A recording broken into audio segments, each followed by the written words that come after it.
오늘은 신명기 26장의 말씀을 통해 말씀대로 행하는 여호와의 성민이란 제목으로 하나님의 말씀을 나누도록 하겠습니다. 너무나 감사하게 저희 샬롯 열린교회는 작년 가을부터 이웃을 섬기기 위한 두렵던 헌금을 진행을 하고 있습니다. 자신도 어렵지만 자신보다 더 어려운 이웃을 위해 주의 성전을 찾아 두렵던 헌금을 드렸던 그 여인의 마음을 본받아 지금까지 진행을 해오고 있고 앞으로도 계속해서 이 일을 진행할 것입니다. 바라고 원하는 것은 우리 집사님들 그리고 우리 성도님들 그런 도움이 필요한 이들을 저희에게 말씀해 주시면 저희가 그분들을 찾고 그런 섬기는 이 두렵던 사역을 앞으로도 계속해서 이어가도록 하겠습니다. 어제 제가 재정부장님에게 그동안 작년 가을부터 지금까지 저희 교회 성도님들이 어려운 이웃들을 위해서 섬긴 두렵던 헌금이 어느 정도나 됩니까? 라고 여쭤봤더니 너무나 큰 금액을 저희가 헌금할 수 있었습니다. 그동안 15,641불이라는 큰 돈을 저희가 두렵던 헌금으로 모아서 그때마다 필요한 곳에 전액 헌금할 수 있었습니다. 아시다시피 4월달과 5월달 헌금은 지난 4월 23일 화재로 큰 어려움을 겪고 있는 한국 대전에 있는 참빛교회를 섬기기로 했습니다. 근데 너무나 놀라운 것은 참빛교회를 섬기기 위해서 모여진 두렵던 헌금, 어제까지 모아진 헌금을 보고 너무나 큰 감동과 은혜를 받을 수밖에 없습니다. 여러분, 지난 2달 우리 성도님들이 제일 힘들었을 시간입니다. 지난 2달 동안 코로나19로 인해서 우리 성도님들의 삶에 그 어떤 순간보다 가장 큰 경제적인 어려움이 찾아왔을 때입니다. 그럼에도 불구하고 지난 2달 동안 대전 참빛교회를 위해서 모여진 헌금은 6,486불이라는 다른 그 어느 때보다 많은 2배, 3배, 어느 때는 4배의 헌금일 두렵던 헌금으로 우리 성도님들이 섬겨주셨습니다. 어려움에도 불구하고 나보다 더 힘들어하는 이웃을 위해 귀한 마음을 품고 섬겨주신 우리 모든 성도님들을 주님의 이름으로 축복합니다. 근데 더 감사한 소식이 있습니다. 한국에 계신 어느 집사님이 저의 이 설교를 들으시고 참빛교회를 위해서 천연 비누를 만드셨대요. 그래서 그거를 미장원이나 아니면 프리마켓 같은 데 판매를 해서 그 금액 전부를 또한 헌금하는 일이 있었습니다.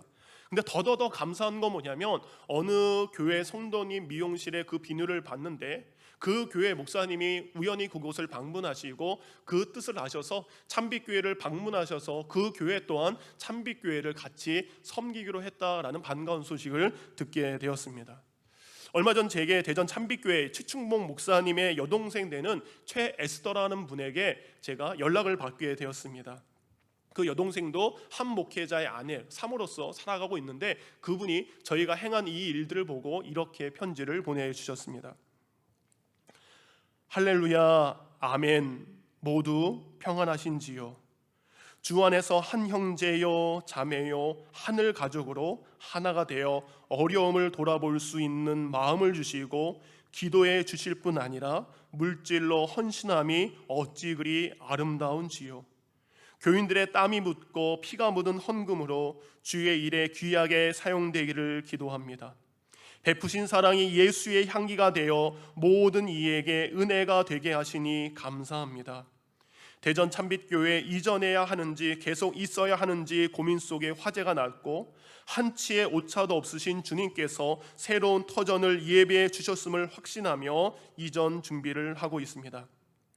화재낸 분과 건물주께서 아무것도 없어서 보상받을 수 있는 것이 하나도 없지만 기쁨으로 감당하게 하시며 할렐루야 할 수 있음을 감사드립니다. 무엇보다 건물주와 화재 내신 분의 상한 마음을 치료하시어 주님의 사랑이 조금이나마 전달되기를 간절히 바라며 은혜로 잘 마무리되기를 기도할 뿐입니다. 하나님께서 섬기는 샬롯 교회 위에 넘치는 복으로 갚아주시기를 기도합니다. 그리고 하트로 이렇게 마무리하셨습니다. 여러분, 우리의 작은 섬기지만 그 섬김에 하나님께서 일하셨고 하나님의 역사하셨습니다. 그래서 우리의 작은 섬기지만 이 작은 섬김 가운데 여러 가지의 모습으로 동참해 주신 우리 사랑하는 성도님들의 자녀와 가정과 삶의 터전에 이런 하나님의 놀라운 복이 동일하게 넘치기를 주님의 이름으로 축원합니다. 아멘.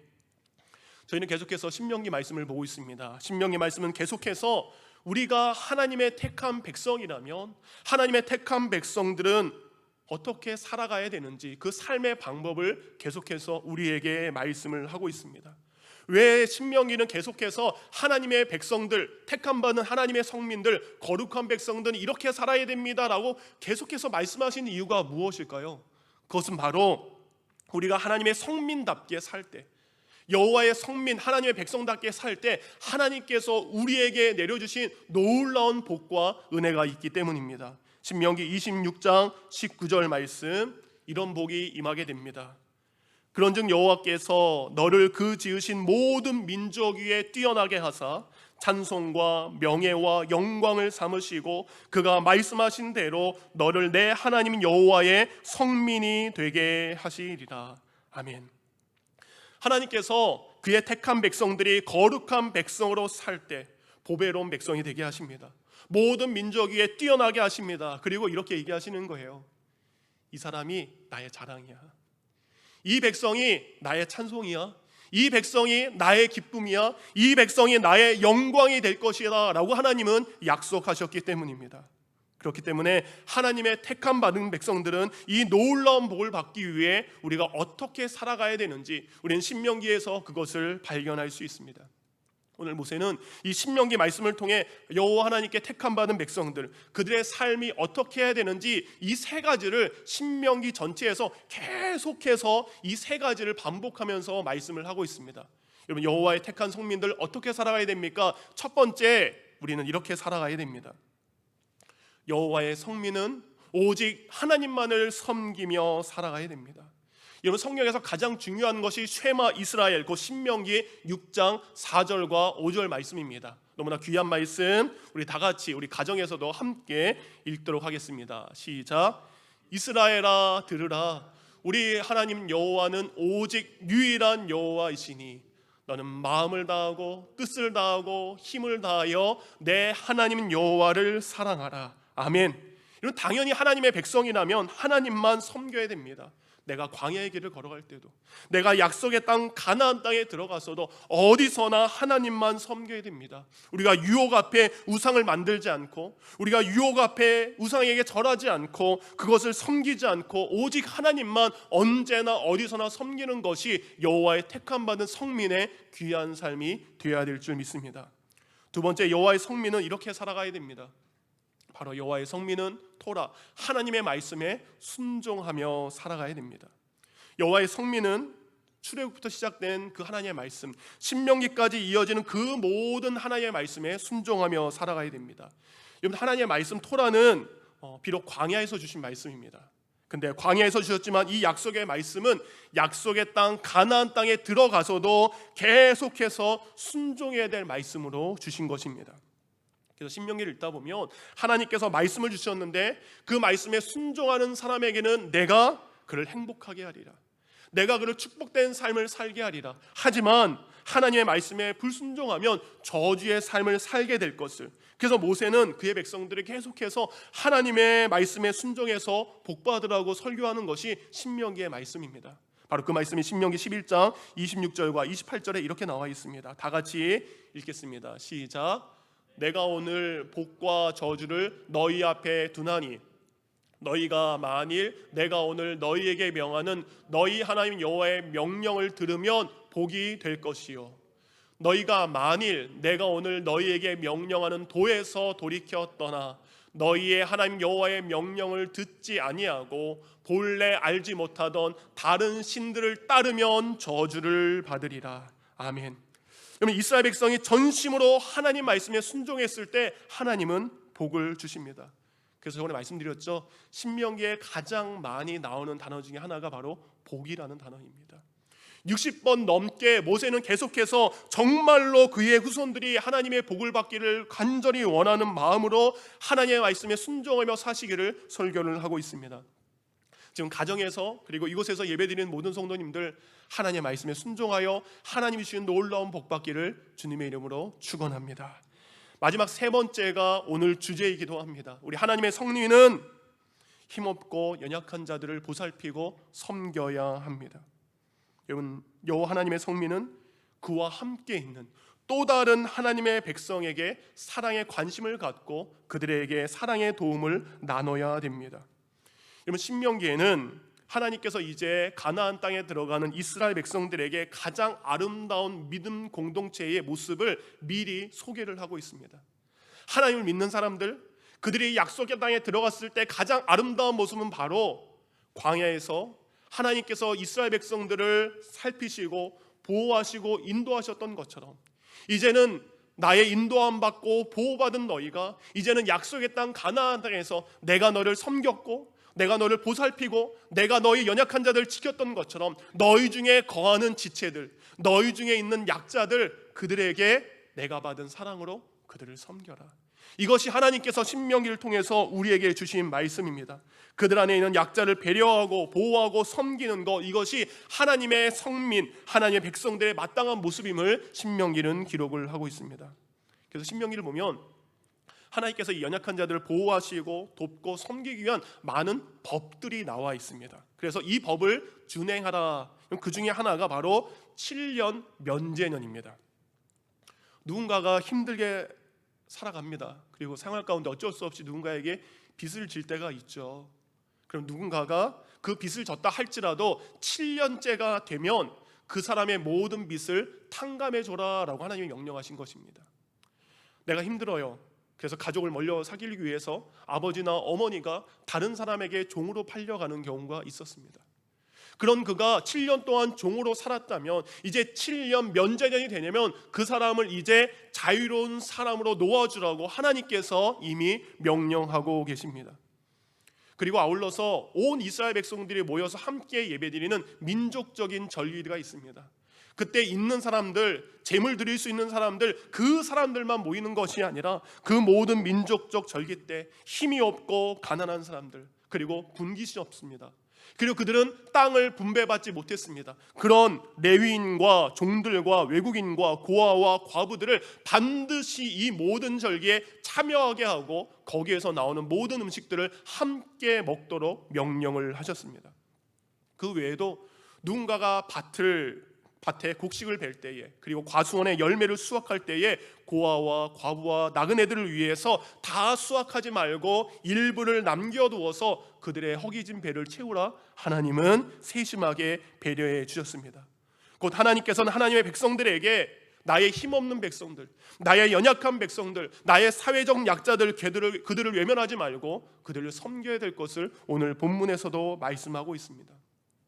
왜 하나님께서는 계속해서 사회적 약자들, 연약한 사람들을 보살피고 도와주라 말씀하셨을까? 그것은 바로 이스라엘 백성 또한 이전에 애굽에서 나그네와 힘없는 연약한 자로 그들이 살았기 때문입니다. 신명기 10장 18절 말씀입니다. 고아와 과부를 위하여 정의를 행하시며 나그네를 사랑하여 그에게 떡과 옷을 주시나니 너희는 나그네를 사랑하라. 전에 너희도 애굽 땅에서 나그네가 되었음이라. 여러분, 연약한 자들 섬기는 것은 나를 돌아보는 것입니다. 내가 그렇게 예전에 연약했는데, 내가 예전에 그렇게 부족했고, 내가 예전에 그렇게 힘이 없는 백성이었는데 그 하나님이 나에게 은혜를 베푸셔서 내가 오늘을 살아갈 수 있습니다. 이것은 바로 과거에 내게 주신 하나님의 사랑에 대한 응답이 바로 연약한 자들을 섬기는 것입니다. 오늘 본문 신명기 26장을 보아도 계속해서 이웃을 섬기라고 말씀하고 있습니다. 오늘 본문 전에 나온 신명기 26장 10절과 11절, 어제 새벽 예배의 본문이죠. 읽어드립니다. 여호와여, 이제 내가 주께서 내게 주신 토지 소산의 만물 곧 첫 열매를 가지고 왔나이다 하고 너는 그것을 내 하나님 여호와 앞에 두고 내 하나님 여호와 앞에 경배할 것이며 내 하나님 여호와께서 너와 내 집에 주신 모든 복으로 말미암아 너는 레위인과 너희 가운데 거류하는 객과 함께 즐거워할지니라. 이런 가나안 땅에 들어가서 마침내 그 땅의 첫 번째 수확, 첫 열매를 거두어서 그것을 하나님께 드릴 때 하나님께 바친 그 열매는 불태워 없애는 것이 아니라 너희 중에 거하는 연약한 자들, 곧 땅이 없어서 소득을 얻을 수 없는 사람들, 분깃이 없어서 열매를 거둘 수 없는 사람들, 그 사람들을 함께 모아 그들과 함께 기쁨으로 나누라고 명령하고 계십니다. 오늘 본문 12절도 그와 같은 내용을 가지고 있습니다. 제가 읽어드립니다. 셋째 해 곧 11조를 드리는 해에 내 모든 소산의 11조 내기를 마친 후에 그것을 레위인과 객과 고아와 과부에게 주어 내 성읍 안에서 먹고 배부르게 하라. 여러분, 11절에는 첫 열매로 분깃이 없는 사람들, 땅이 없는 사람들과 나누라고 말씀하셨다면 이제 매년마다 수확의 11조를 드리는데 이제 세 번째 해가 됐었을 때 그때의 11조는 특별한 의미를 가지고 다른 곳에 사용하지 말고 땅이 없는 사람들, 분깃을 소유하지 못한 사람들, 그들을 불러서 그들과 함께 나누라고 다시 한번 말씀하고 계십니다. 그래서 본문 12절은 이런 내용을 말씀을 하고 있는 거죠. 첫 분깃을 나눴던 것처럼 너의 삶의 세 번째 열매 또한, 세 번째 드린 11조 또한 가난한 자들과 나눠라. 그래서 이제는 가나안 땅에 들어갔습니다. 그리고 이제는 셋째 해가 돼서 하나님 앞에 그것을 드릴 때 그 사람은 그냥 드리는 것이 아니라 다음 13절과 같은 고백을 하면서 하나님께 드리라고 말씀을 하고 있습니다. 여러분은 그렇게 한 다음에 여러분의 하나님 여호와 앞에서 이렇게 말하십시오. 내가 주께서 명령하신 대로 모든 11조를 레위인과 외국인과 고아와 과부에게 주어 11조에 관한 주의 명령을 어기지 않았고 그것을 잊지 않았습니다. 여호와의 성민이라면 하나님의 명령대로, 하나님의 말씀대로 자기의 삶의 소득을, 자기의 삶의 귀한 것을, 땅을 소유하지 못해서 열매를 거둘 수 없는 이들과 나누는 것, 그것이 하나님 앞에 드리는 자의 아름다운 고백입니다. 그렇게 하나님 앞에 드렸어요. 근데 그 고백과 함께 14절은 이 셋째 11조를 드리는 사람의 기도가 나와 있습니다. 이 기도의 내용은 이웃을 위한 섬김의 바른 태도가 무엇인지, 그리고 마음의 고백이 무엇인지 그 기도의 내용이 나와 있습니다. 우리 현대인의 성경으로 나와 있습니다. 함께 읽겠습니다. 시작. 내가 슬픔을 당할 때에 11조를 먹지 않았고 부정한 몸으로 그것을 만지지 않았으며 죽은 자에게 그것을 제물로 바치지도 않았습니다. 나는 나의 하나님 여호와께 순종하여 주께서 나에게 명령하신 모든 것을 그대로 다 실행하였습니다. 그는 기도합니다. 하나님께 기도합니다. 이 11조를 아버지 하나님, 나의 슬픔을 위로하는데 사용하지 않겠습니다. 부정적인 마음으로 드려서 따로 그것을 떼지 않겠습니다. 생명이 없는 죽은 것에 하나님의 것을 사용하지 않겠습니다. 이런 기도를 하는 거죠. 지금 우리는 이전에 경험하지 못했던 힘들고 어려운 시간을 보내고 있습니다. 하나님, 왜 나만 힘듭니까? 왜 이렇게 나는 가난합니까? 왜 나는 이렇게 어려운 시간을 보냅니까? 라고 하지만 여러분, 우리는 힘들지 않습니다. 여러분, 인터넷 사이트에 How Rich Am I라는 사이트가 있어요. 내가 얼마나 부자인가 라는 것을 입력하는 것입니다. 그 사이트에 여러분의 수입을 딱 입력을 하시면 여러분이 지금 전 세계적으로 여러분이 이 정도 산다라는 것을 바로 계산해서 나오더라고요. 그래서 제가 어제 거기다가 제가 받는 사례비를 입력을 해봤습니다. 제가 깜짝 놀랐습니다. 여러분, 저는 전 세계 사람들 중에 상위 11.2%에 속하는 사람입니다. 저보다 어렵게 사는 분들이 88.8%의 사람들이 있더라고요. 더 놀라운 건 제가 받는 이 사례비, 제가 받는 수입은 전 세계 평균 월급의 6.3배나 된다는 놀라운 충격을 받았습니다.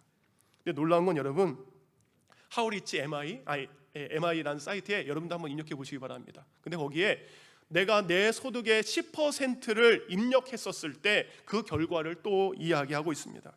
여전히 내가 내 수입의 10%를 11조를 드렸다 할지라도 저는 여전히 상위 12.8%에 속하는 사람입니다. 저보다 더 어렵게 살아가는 분들이 87.2%나 산다는 통계를 보게 되었습니다. 그래서 여러분, 그때 제 사례비는 전 세계 평균 월급의 5.7배나 많은 것을 알고 있습니다. 여러분, 메모하셨다가 한번 해보시기 바랍니다. 그런데 제가 그렇게 누군가를 위해서 제 10분의 1을 띄었을 때 이것이 어떻게 사용될 수 있는가? 그것도 계산되어 있습니다. 제가 만약 제 10%를 누군가에게 섬기면 말라리아로부터 보호할 수 있는 방충망을 685개나 누군가에게 제공할 수 있다고 합니다. 아프리카의 풍토병으로 죽어가는 3,512명에게 그들의 생명을 보호할 수 있는 약을 제공할 수 있다고 합니다. 사랑하는 성도님들, 어떤 분이 이야기하더라고요. 우리가 1년 동안 아무런 수입이 없고 내가 가진 부동산 재산이 없다 할지라도 우리가 한국에 사는 것만으로, 우리가 미국에 살고 있는 것만으로 우린 상위 10%의 삶을 누리며 살고 있다라는 통계를 보게 되었습니다. 사랑하는 성도님들, 하나님께서는 지금 우리에게 전 세계 다른 나라 사람들보다 더 많은 열매를 얻을 수 있는 땅을 우리에게 축복으로 주셨습니다. 하지만 이 땅에는 여전히 삶의 열매를 따먹을 수 없는 땅을 가지지 못한 사람들이 너무나 많다는 것입니다. 그래서 하나님께서 주신 땅, 그 삶의 열매가 사랑과 그리고 나눔의 통로가 될 때에 그 땅이, 여러분의 삶이, 여러분의 직장이 하나님의 축복의 땅이 되는 줄 믿습니다. 세계적인 성경학자 브루거만 교수가 이스라엘의 역사는, 성경의 역사는 땅에 대한 세 가지의 이야기를 기본 틀로 전개하고 있다라고 말합니다. 첫 번째는 하나님께서 택한 사람들에게 약속의 땅을 허락하시고 약속의 땅으로 인도하시는 이야기. 그래서 아브라함부터 시작해서 족장시대 그리고 가나안 정복시대를 말합니다. 두 번째 이야기는 하나님께 범죄함으로 그 약속의 땅에서 쫓겨난 이야기. 첫 번째는 땅을 얻는 이야기, 두 번째는 그 땅에서 범죄함으로 쫓겨난 이야기, 그래서 왕정시대 바벨론 포로시대를 말할 수 있습니다. 마지막 세 번째 이야기는 이제 약속의 땅 이스라엘을 넘어 전 세계 모든 땅을 향한 예수 그리스도의 십자가 그리고 부활의 복음이 전파되는 것, 그리고 온 땅에 예수 그리스도의 교회가 세워지는 이야기로 절정을 이룬다라고 합니다. 그러니까 여러분, 땅은 하나님의 말씀이 선포되는 공간입니다. 하나님께서 말씀하시고 그 말씀에 순종해야 되는 공간이기도 합니다. 그리고 가장 중요한 것은 그 땅은 하나님께서 우리와 함께 하시는 공간입니다. 그리고 여러분의 삶의 땅에 하나님이 함께 하시는 놀라운 역사가 일어나기를 원합니다. 이처럼 성서의 기본적인 가르침에 따르면 땅은, 우리의 삶의 열매는 하나님께서 우리와의 언약을 통해 주신 선물입니다. 그런데 하나님께서 주신 이 선물, 이 땅에 우리가 우상 숭배하면, 이 땅으로 죄로 오염시키면, 그리고 선물로 주신 땅의 열매를 이웃과 나누지 않고 자기 자신만의 욕심으로 채우면 그 땅이 호세아 10장 12절에 보니까 묵은 땅이 된다라고 합니다. 묵은 땅은 버려져 더 이상 사용되지 않아서 아무런 열매를 맺지 못하는 땅입니다. 이스라엘 백성들이 하나님의 인도하심 따라 가나안 땅에 들어갈 때 그 땅은 가장 아름다운 땅이었습니다. 그렇지만 그 땅에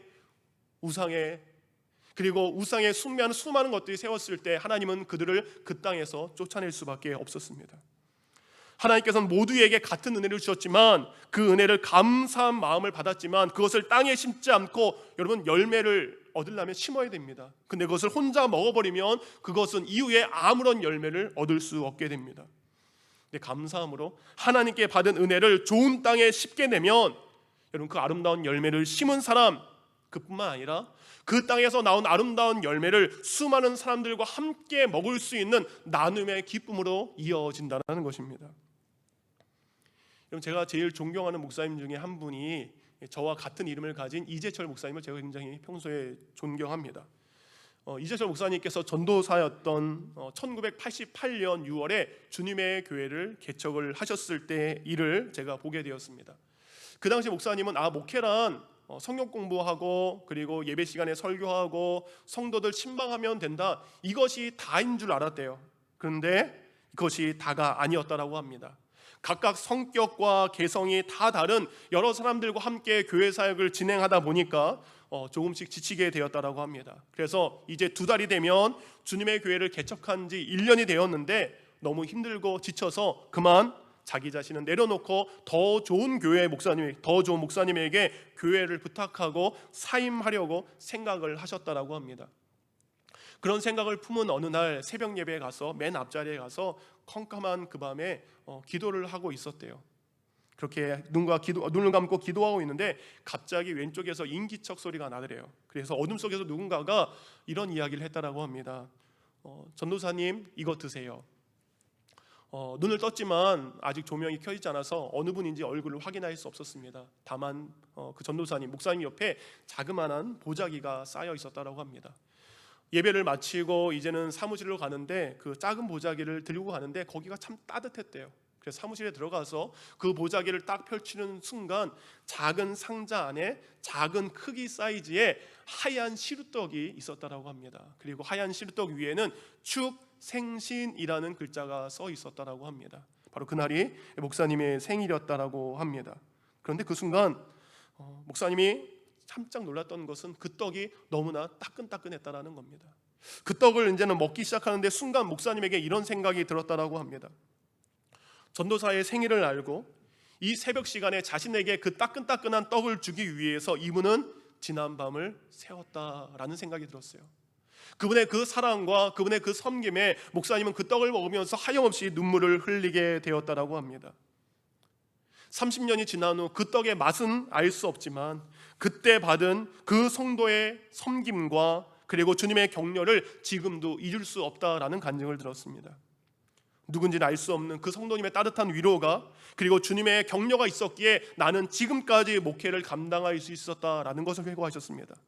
그 목사님이 이런 얘기를 하더라고요. 만약 그분의 따뜻한 섬김과 그 순간 주님의 위로가 없었다면 저는 지금 전혀 다른 사람이 되었을 것입니다. 곧 한 성도의 보이지 않는 아름다운 섬김이 한 명의 목회자가 힘을 얻고 주님의 사역을 깊이 감당할 수 있는 큰 은혜로 사용되게 되었습니다.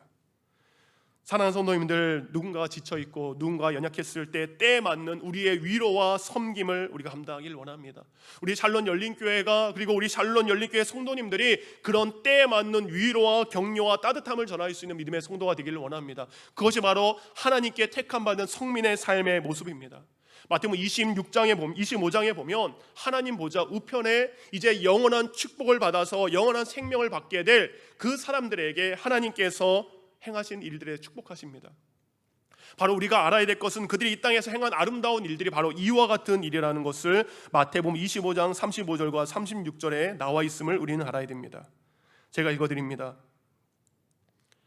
내가 줄일 때에 너희가 먹을 것을 주었고 목마를 때에 마시게 하였고 나그네 되었을 때에 영접하였고 헐벗었을 때에 옷을 입혔고 병들었을 때에 돌아보고 옥에 갇혔을 때 와서 보았느니라.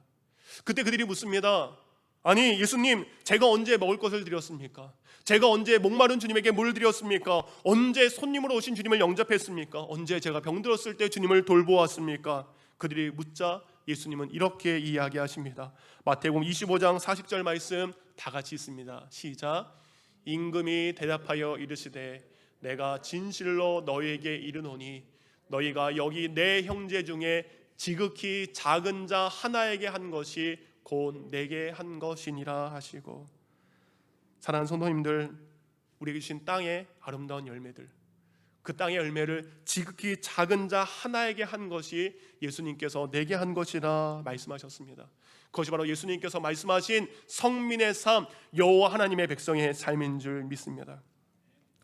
말씀을 마치면서 저희 교회가 작년에 한국 단기 선교 갔을 때 가장 처음 방문했던 토마토 교회 김광 목사님이 보내주신 2개의 글을 소개하며 말씀을 마치도록 하겠습니다. 처음 온 글은 3월 15일에 온 글입니다. 앞에 인사 부분은 생략합니다.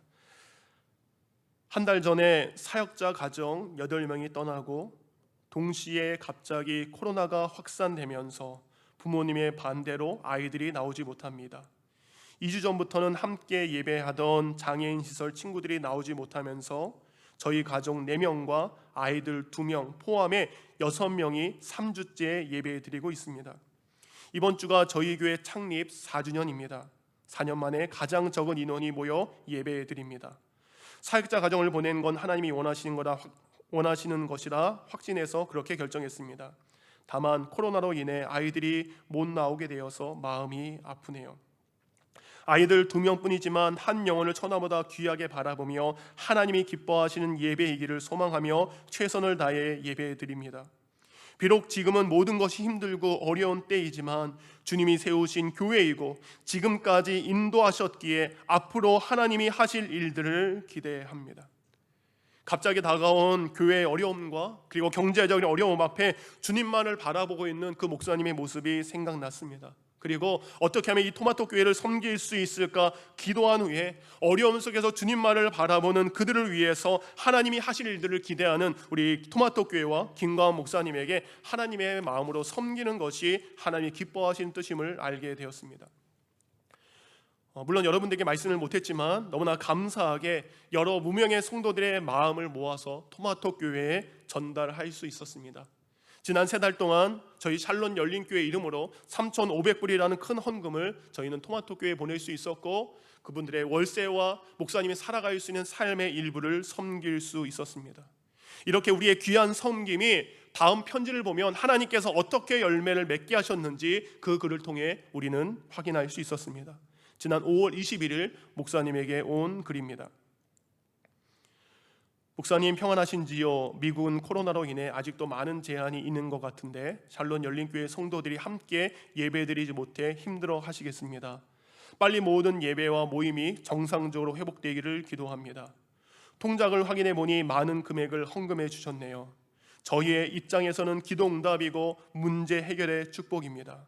염려스러운 건 지금 샬롯 열린교회와 모든 성도들도 어려우실 텐데 많은 금액을 헌금해 주셔서 진심으로 감사드립니다. 저희는 개척 목회를 하면서 롤러코스터를 타는 기분입니다. 앞이 보이지 않는 암담한 상황에 있다가도 하나님께서 때마다 베푸시는 은혜를 보게 됩니다. 지난 4년간은 열심히 해도 되지 않는 일에 낙심하면서 좌절감에 힘들었는데 이제는 낙심하지 않습니다. 비록 지금은 어려워도 하나님께서 이끌어 가심을 확실히 믿습니다.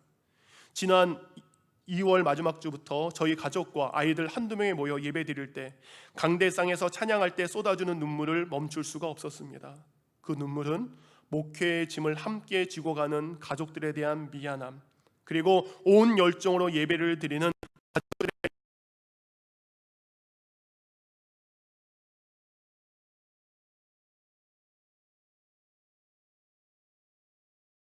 드린 예배가 하나님께 드리는 최상의 예배가 되기를 간절히 소원하며 예배를 드렸습니다.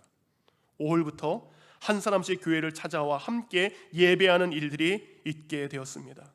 매주마다 저희 교회를 처음 방문하는 분들이 생겨서 함께 예배하고 있습니다. 개척 4년 동안 이런 일은 처음입니다. 작년 영어 성경학교에 참여했던 상환이, 상빈이가 한 달 전부터 함께 예배하고 있습니다. 지난주부터 목사님께서 성경학교 때 많이 신경 써주셨던 태환이 누나 유진이 엄마 아빠도 처음으로 함께 예배하고 식사도 했습니다. 유진이 아빠는 지난 4년 동안 가족들이 교회 가는 걸 반대했었는데 이 일은 기적입니다. 그 외에도 전혀 모르던 5분이 오셔서 함께 예배 드리셨습니다.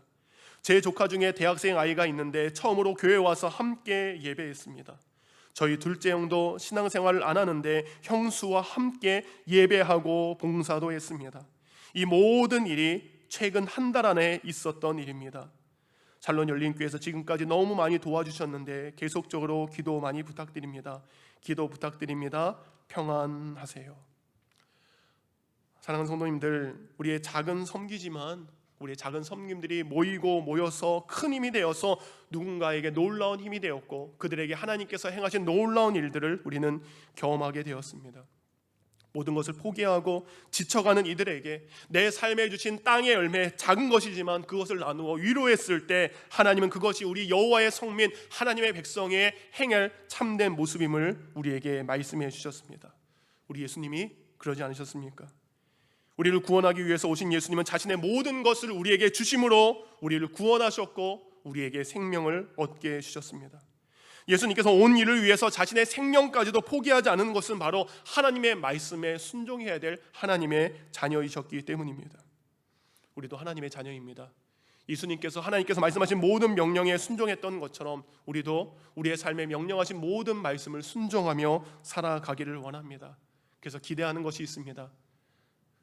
우리가 모습은 달라도 살아가는 삶의 현장은 달라도 예수 그리스도를 믿는 믿음의 형제들이 그리스도 예수 안에서 가장 아름다운 것을 나눌 수 있는 그 복이 우리 성도님에게 임하기를 원합니다. 그래서 신명기에 하나님의 말씀대로 순종했을 때 하나님의 백성들에게 주신 그 놀라운 축복을 저와 여러분이 받기를 주님의 이름으로 축원합니다. 이 시간 함께